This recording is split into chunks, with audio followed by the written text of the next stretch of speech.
Hi. Oh.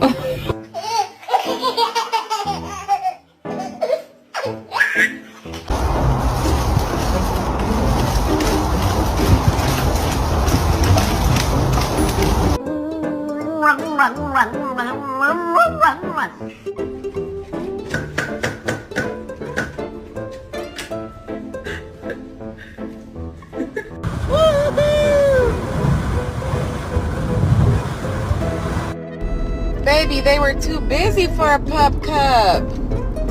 I'm sorry.